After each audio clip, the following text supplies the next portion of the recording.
Ideologically fervent, statistically challenged hardliners, gender war eccentrics, dysfunctional feminazis set the tone in most women's studies departments. Yeah, all that I've ever seen.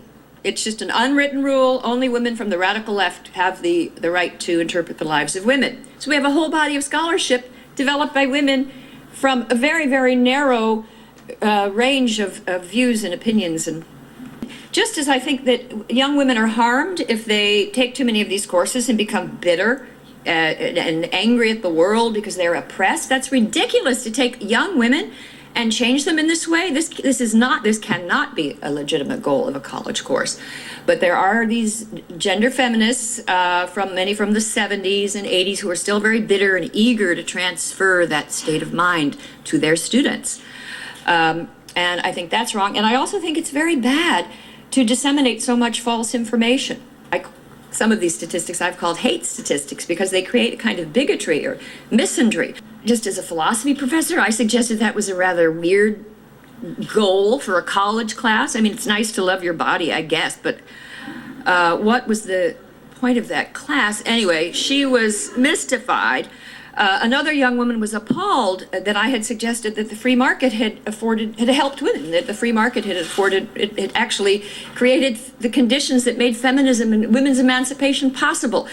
Well, this one young lady was just horrified. How can you say that capitalism has helped anyone? And I was amused that afterwards, I thought, well, maybe they at least enjoyed having a lively debate. Well, I found out that afterwards, they went to the young woman who had invited me and said that she had provided a forum for hate speech. So these statistics are wildly distorted, egregiously, horrifically wrong. I don't have the time to go through the long and sorry and twisted tale of feminist misinformation. But I do want to take on probably the most durable false statistic in the American policy debate, and just to show how poorly served we are by the feminist establishment. They are in love with the statistic. They will never let it go. And it is a claim that women are cheated out of, women are paid 23 cents for every dollar a man is paid for the same job. The 23-cent gender pay gap is, now what is that figure? It's true. There is it depends how you calculate it, but roughly 23 cents. It's simply the difference. If you look at the wages of all men in the United States working full-time and all women, and you do the average, it turns out there's a 23-cent gap. And you've got Nancy Pelosi and vast numbers of the leaders of our women's group just up in arms. They're not going to stand it. They tried to pass the Paycheck Fairness Act. They're going to put an end to it. This will not stand. Well, the problem is that when any half-competent economists looks at the pay gap, they immediately see that you have to take into account that men and women are somewhat different, and women have a slightly different relationship with the workforce. For example, women may have different majors in college.